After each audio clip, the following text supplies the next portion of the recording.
Il y a un sujet pour lequel j'aimerais vous focaliser.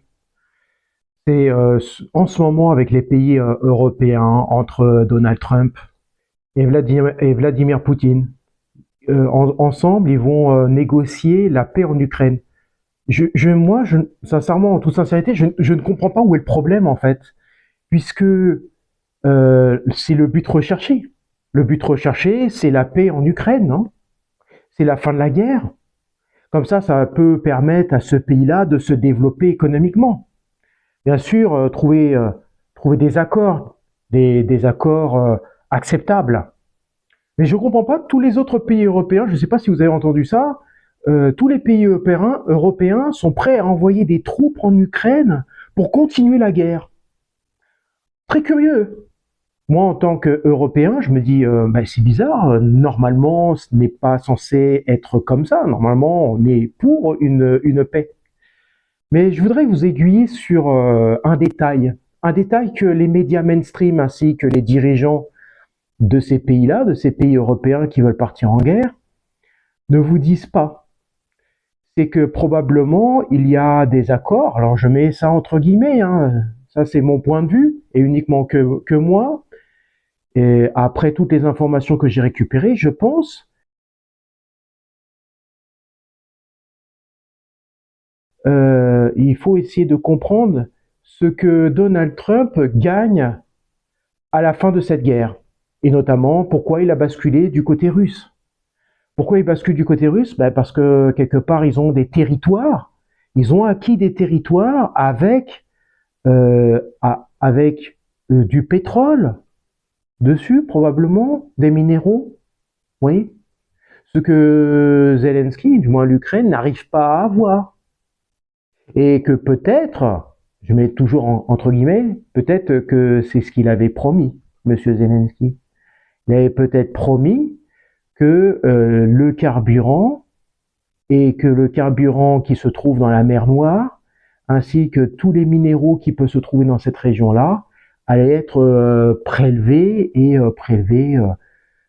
pour l'exploitation pleinement et entièrement dédiée à ceux qui lui auront fourni des armes, des munitions pour continuer cette guerre. Voilà pourquoi les dirigeants des pays européens s'excitent un petit peu à vouloir envoyer des troupes en Ukraine. Peut-être que c'est parce que Zelensky finalement ne pourra pas donner des concessions de plateformes pétrolières, ou peut-être qu'il ne pourra pas donner des concessions de zones géographiques où lequel il y a une bonne quantité de minéraux, de matières premières intéressantes, qui nous intéressent, Européens ainsi qu'Américains, pour fabriquer des voitures électriques, par exemple, ou toute autre chose. Voilà, moi c'est ce que je crois. Parce que je ne comprends pas, sinon, pourquoi l'Europe veut partir en guerre, puisque Donald Trump, lui, veut de la paix. Et il semble bien parti pour. Et on a tout intérêt à ce que la paix arrive.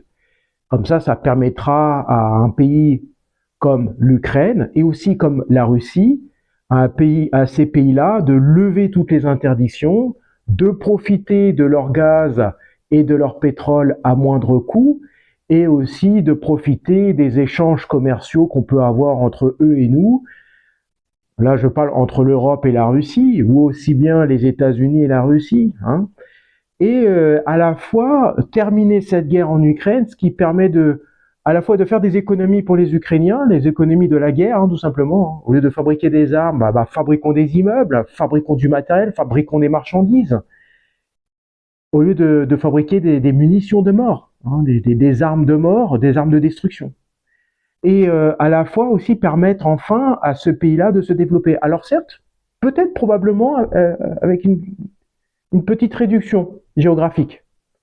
Mais d'un autre côté, est-ce qu'ils pourront réussir à le récupérer, cette partie-là? Non, c'est pas possible. Donc peut-être la meilleure chose qui est à faire, c'est négocier une paix qui pourrait être prolifique et profitable pour les deux camps, Russie, Ukraine. Alors certes, l'Ukraine va être un peu coupée d'une certaine partie, oui, Mais la paix a toujours du bon dans toutes les sociétés. Toutes les sociétés profitent de la paix. Je connais aucune société qui profite de la guerre, à part si on lui a promis des choses. On a promis du matériel, des marchandises, des matières premières. À vous d'y réfléchir. Prenez toutes les informations, allez aux sources, faites vos recherches. Moi, je ne suppose que certaines choses. D'abord, par rapport à ce que j'ai compris, par rapport au début de la guerre en Ukraine. Et encore, c'est encore incompréhensible. Merci de m'avoir écouté, vous êtes sur Sursaut Révolutionnaire et je continuerai encore des vidéos comme ça, des vidéos réactions sur l'actualité.